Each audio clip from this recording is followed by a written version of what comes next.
They present the popular radio program, Political Platform, on the Ray Power FM network. Ray Power FM Political Platform, now on television. Keep track of the country's polity and be part of the process as they discuss and put political developments in the country into perspective. It's Ray Power Political Platform on AIT Abuja. Hello and thanks for joining us. This political platform, and my name is Amechi Anapwe. Now the education sector is on the spotlight. The president yesterday speaking up at an education summit at the Asura Presidential Villa Abuja for the Federal Executive Council, where he gave support for moves by the Kaduna state government to replace 22,000 teachers who they dropped incompetent, having failed exams and meant for their pupils. We shall be devoting the entire edition of today's political platform to the Nigeria's education sector. A lot to talk about. The ASUP, that's Academic Staff Union of Polytechnics, still on strike as we speak. What is the state of our basic education? What of the tertiary education? Are they faring better? With nearly itching towards 2 million annually writing the Joint Admission and Matriculation Board, that's the University Matriculation Examination, seeking for places that are non-existent, forcing citizens to indeed go out of the country. Of course, we hear tales of Nigerians, students who were awarded scholarship in foreign lands, the government suddenly cutting financial commitments, forcing them to go to the streets to beg.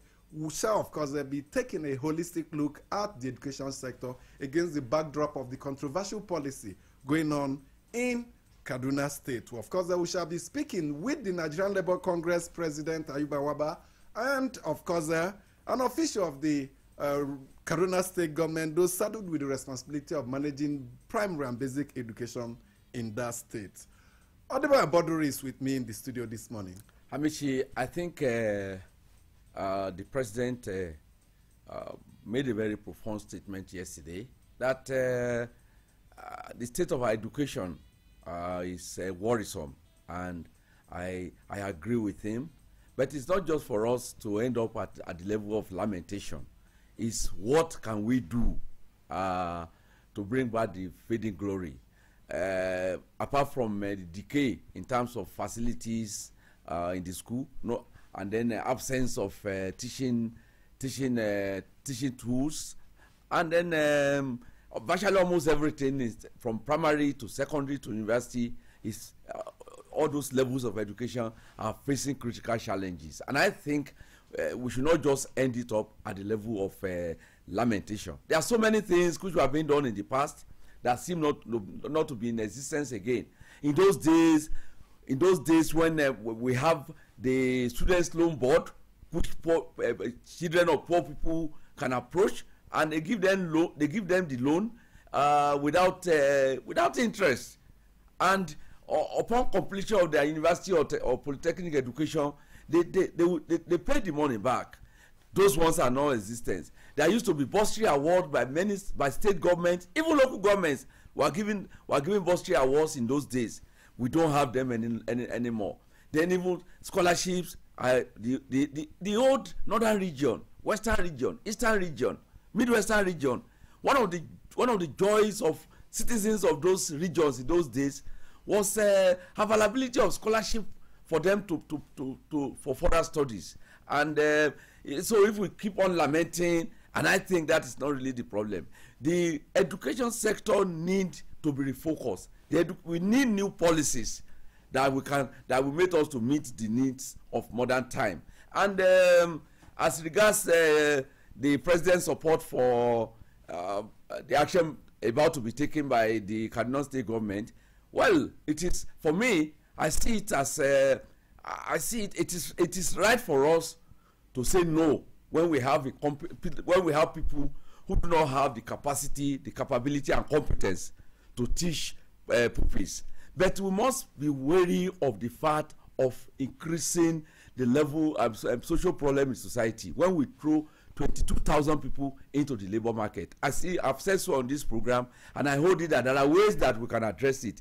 When Olusegun Obasanjo, as military head of state, introduced UPE, Universal Primary Education, he introduced alongside with a very, very profound policy The policy then was that all the teachers who are deemed then not to be qualified were retrained.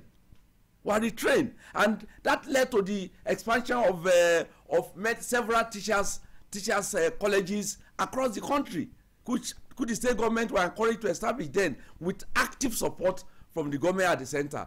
And those programs that were put in place then were aimed at addressing the inadequacies of those teachers, as well as also providing more manpower. So if you look at it in a way, there are ways for the Kaduna State government to tackle this problem. If you organize a crash program for them to increase their competence and they then fail, then you fire them. But to just throw them into the labor market just like that, I think it needs a serious rethink. We shall be coming to that. The Labour Congress questioning that competence test, saying it lacks credibility. Of course, you'll be hearing from the horse's mouth. But of course, when we talk of the education sector, the UNESCO prescribes and recommends that countries should devote 26% of their budgets to education. But what do we have in Nigeria? For 2018 estimates about 5%, even less than 5%. How can we meet the education objectives when we apportion peanuts to education, spending the big money on frivolities? Now, look at our leaders, from the president to the governors, to the Senate president. They have their children outside the shores of the country studying, and they always jump out at the least excuse to go and, of course, join in their matriculation and graduation. It's only the likes of the governor of Kaduna State, Aminu Bello Masari, that says my children must remain in public schools as a way of demonstrating my commitment towards revamping the sector. Look at the group Nigeria belongs to, the group of 8 developing countries, D8. All of them, none spends less than 20% of their budget on education. These are people that value education. We have decided to ensure that annually we don't put more than 5% on education. But before we go into our analysis proper, and of course, our interventions from outside the studio, let's feel your pulse as we share some of the mails we have picked from our email box. Bust it! They present the popular radio program, Political Platform, on the Ray Power FM network. Ray Power FM Political Platform, now on television. Keep track of the country's polity and be part of the process as they discuss and put political developments in the country into perspective. It's Ray Power Political Platform on AIT Abuja. Thanks, Amechi. Welcome to the mail segment. I'm Amaka Okoro. And I am Etenikan Akipo. You're welcome. We'll begin with a mail from Ike Charles, and he writes from Lekki in Lagos State. He writes on the proposed sack of about 21,000 teachers in Kaduna State. The mail reads, I read about President Buhari subscribing to the proposed sack of about 21,000 teachers in Kaduna State for failing primary school exams. And I ask, why would they not fail the exams when only a meager amount of the annual budget goes to education? Why would they not fail when the elite and those at the corridors of power have deliberately, consciously, and continually run aground our education system because they have their children studying abroad? Why would they not fail when the federal government have deliberately failed to honor the 1999 agreement reached with ASU till date? Why would they not fail when, even as I write to you, ASUP has begun its own strike? To me, the decision of Governor El-Rufai and the support by the president amounts to hypocrisy. May God save Nigeria. In more reactions on that, Sheun in Abuja says, I want to applaud Kaduna State government for carrying out the teacher's competency test, but I want to ask the following questions begging for answers. 1. What is the minimum qualification of those 21,000 teachers who failed the test? Because NUT is saying they are unqualified because most of them are SSCE and Grade 2 holders. Has Kaduna State adopted the national education policy of employing teachers with NCE as minimum qualification? Does Kaduna State have school supervisors to inspect teachers in the classrooms? I want to believe Kaduna State is reaping what they sowed by employing unqualified teachers. And this is how far we can go on today's mail segment. Keep sending your contributions to us. Send them through to us to politicalplatform@yahoo.com. Thank you so much for the mails. We welcome our 2 ladies, Uju Eje and Ijomo Samo, joining us. But of course, we hear from them. After we have shared this interview we had with the NLC President Ayuba Waba, on the policy of the Kaduna State government planned sack of 22,000 teachers. Thank you so much, sir, for giving us your time. How do you react to the tests administered to teachers in Kaduna State by the state government and the 22,000 that we are said to have failed? Well, thank you very much for the opportunity to hear the story of those workers. Let me make the point that it's not only 22,000 teachers. It goes beyond that. It's almost over and above 30,000 workers that will be affected in Kaduna, which are composed of 5,000 local government workers and also other workers from ministry, department, and agency. This is a policy that is aimed at reducing the workforce, and therefore it's not certainly about improving the education system. In terms of process, because the process is not aimed, it's not a reform aimed at improving the system. It's a reform aimed at saving costs.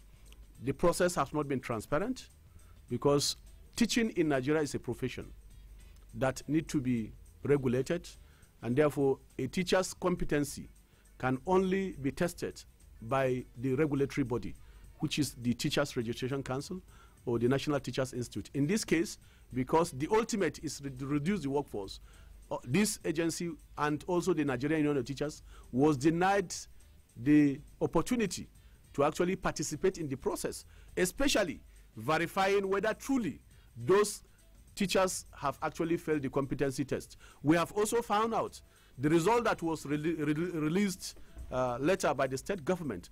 On those that they claim have passed the competency test, we have seen name of teachers that have retired more than 2 years before the test was administered. We have seen teachers that have died, and we have also seen school guards on that list as teachers that have actually passed the competency test. So you doubt the credibility? No, the credibility and the outcome of the process actually cannot stand the competency test of the unions, and that's why I think they have been very secretive. It has not been open because the process that will lead ultimately to workers losing their job is a core trade union issue, and therefore the social partners, especially the unions, must follow all the processes, including an opportunity for somebody to seek redress. Now, if he strongly feel that that process had been flawed. In this case, there is no opportunity. You think the state government shouldn't have administered the test? You mentioned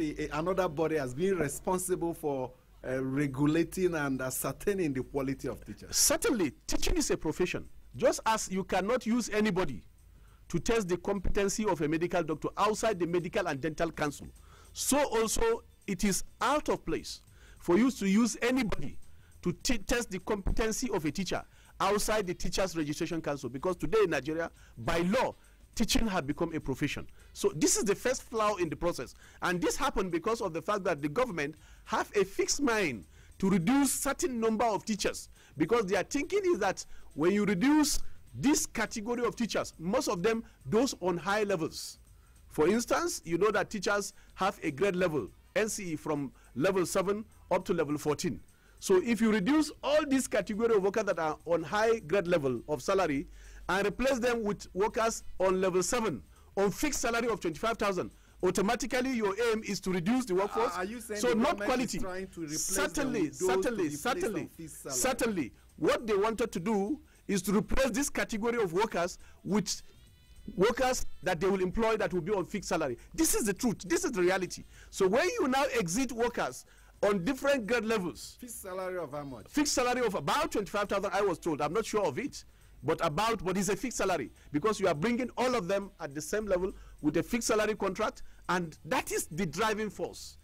It's actually not about improving the system, but it's about reducing costs and therefore also doing away with these workers. We feel that they have not been treated fairly. The policy has no human face. It is not transparent, and therefore it has actually fallen below our standard, and therefore we thought that these workers need to be defended. The president came in defense of the Kaduna State government. How do you react to that, and what are the next steps that we have said clearly that Mr. President should have been seen as somebody that represents both the poor teachers across the length and breadth of this country, and that the teachers need to be given an opportunity for their voices to be heard, especially their leadership, the Nigerian Union of Teachers, because there are a lot of underlying factors that we are certain that Mr. President is not fully aware. And therefore, he needed to hear the voice of these poor workers and poor teachers that will be thrown out of their jobs. I think this is what is expected, and we are going to communicate that officially also to Mr. President, that, well, you may look at this issue as a policy that will benefit the system, but these are the driving force, and also these are the social consequences of driving a process in the wrong direction with the wrong aim. It will not actually deliver on what is being expected. So this is our position. And therefore, our next point is also to ensure that we will use all means that are allowable by law to try to represent those workers and defend their interests. Because workers in this case certainly need to be defended because of the fact that the ultimate in this reform is actually to sack them out of their jobs. Thank you so much for your time. Thank you. Ayuba Wabadi, President of the Nigerian Labour Congress, stating the side of Labour. Let's welcome Shehu Utman, Principal Member, Kaduna State Universal Basic Education Board. That's superb. Thank you so much for joining us. Thank you. So, what was the reason behind the planned sack of these teachers? The Labour Congress is saying that the state government shouldn't have even conducted that competence test in the first place. That it's not their responsibility, that it does the credibility, and it's intended to sack people and bring in people who will be placed on fixed salary. I think what they are saying is funny. I don't see a reason why an employer of labor will not say, this is the person I want to work with, and this man I don't want to work with him. These people were employed, whatever means they followed, but unfortunately, we discover them to be incompetent. So I don't see any reason why we should be keeping them in our system when they cannot perform, they cannot deliver, and somebody is telling us to not to dismiss them. I think it's funny. But what he said was that it's not the position and place of the Kaduna State government to administer that test. That you have the Teachers Registration Council and the National Teachers Training Institute, that they are the ones that are empowered by law to regulate and test quality of teachers, and not Kaduna State government. I don't think that is correct. For how long can the Kaduna State continue to be waiting for Teachers Registration Council to come and test and determine what to be done with its teachers? After all, how many states have the TRCN gone to test the teachers' competency? I don't think they have started that yet. They are at the verge of starting it, but they have not started. But I hope you do know that teaching is a profession, and they have unions and there are laws guiding even the job of teachers. Is it that have you followed due process? Have you followed due process? I am a teacher, and I am a professional teacher, not just a teacher by name. I have been trained for 11 years before going into the classroom. I spent 5 years in the Teachers Training College before going to read NCE, 3 years, and then my BEd was 2 years. And I went for masters in education. So I don't think anybody can tell me whether a teacher is teaching is a profession. I am aware of that. And like you, I am just coming from TRCN. I was a coordinating director in one of the states in the country as a TRCN staff.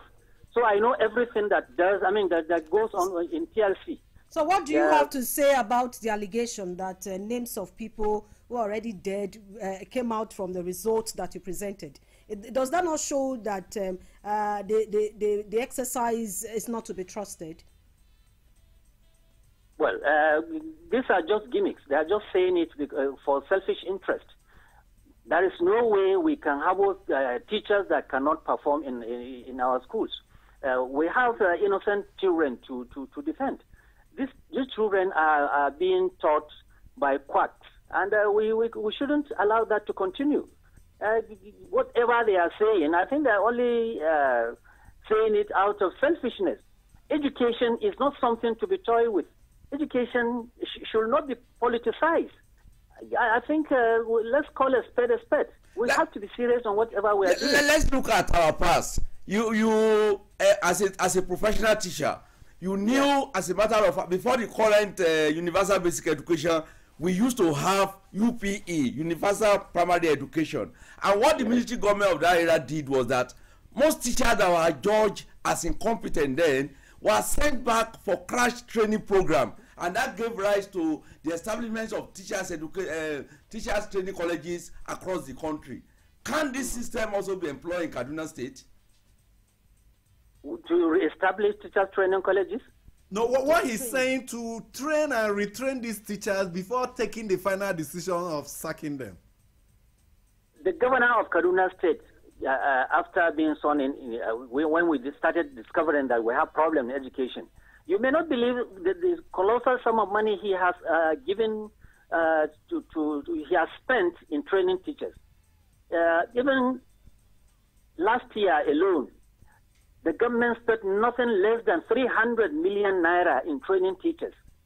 So we did all we could to train these teachers, but to no avail. We discovered they are being trained, but still there's no any improvement on them. And we can't continue harboring them, really. So the teachers that you are planning to employ now, what are the criteria for employing them? Are you sure they meet the standard that you and your government is aiming out? Sorry, it's not very clear. The teachers you are planning to employ now, what are the criteria? Yes. You must have given them tests too. And do they actually meet the standard? Do they have that standard that you want? That is what we are planning to do. We are still collecting the application until the 19th of this month. We intended to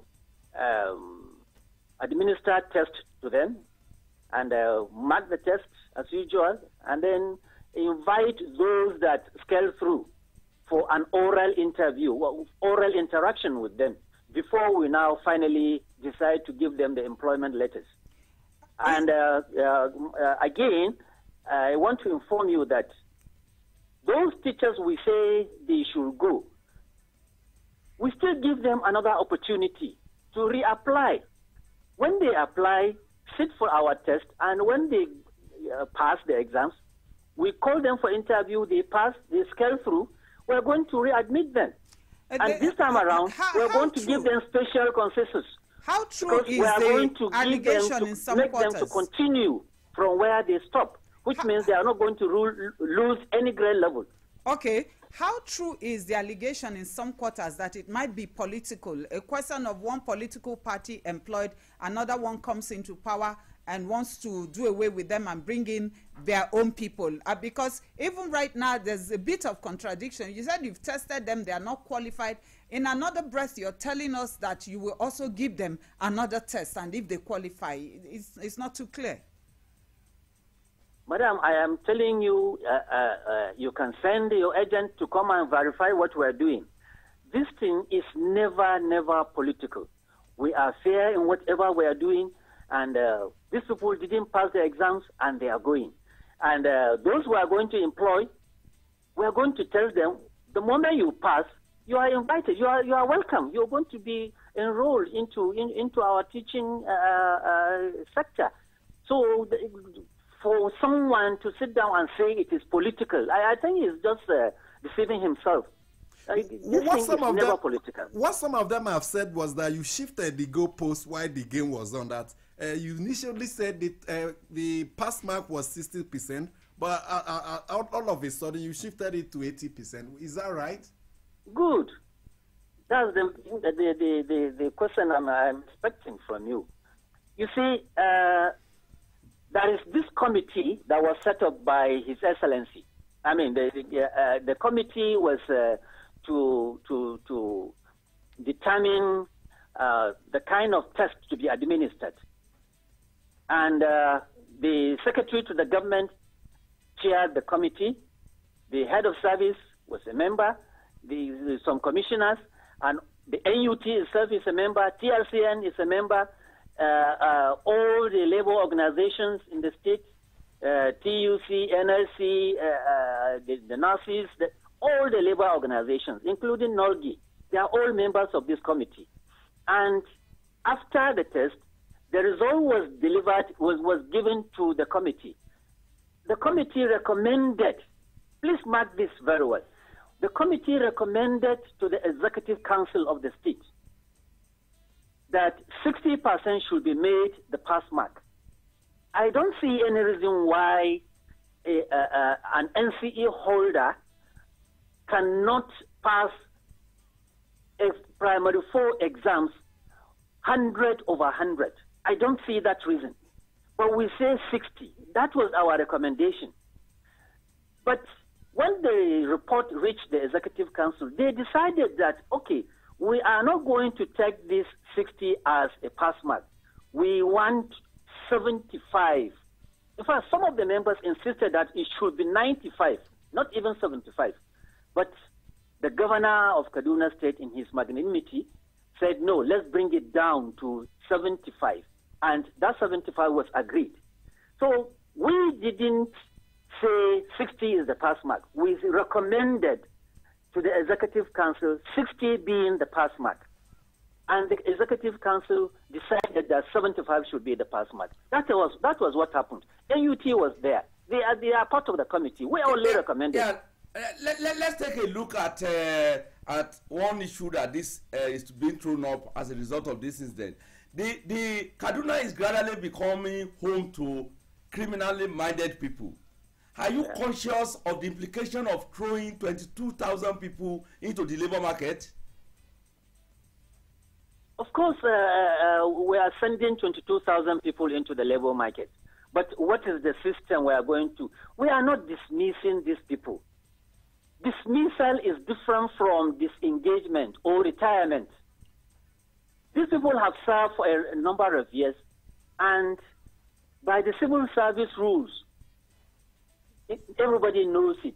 If you serve the government for a number of years, they get their benefits.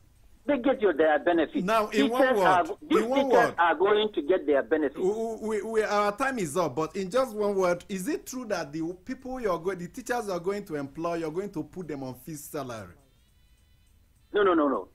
Okay. No. They are going to be given the normal salary. They will be promoted when the time for promotion comes. Thank you so much. Thank you so much. Shehu Uthman is a principal member of the Kaduna State Universal Basic Education Board. Thank you so much for joining us. Thank you. Okay, you have heard from the two sides. You reach your conclusions. Allegations raised, some of them debunked, some others waiting for answers. When we come back on Wednesday on this program, we'll continue from where we stopped. The larger education sector in Nigeria, not just the problem in Kaduna, but we'll take a look at the wider education sector in Nigeria. What should we do to indeed revamp it? Send in your comments and your thoughts. On behalf of the crew, have a wonderful day. Bust it!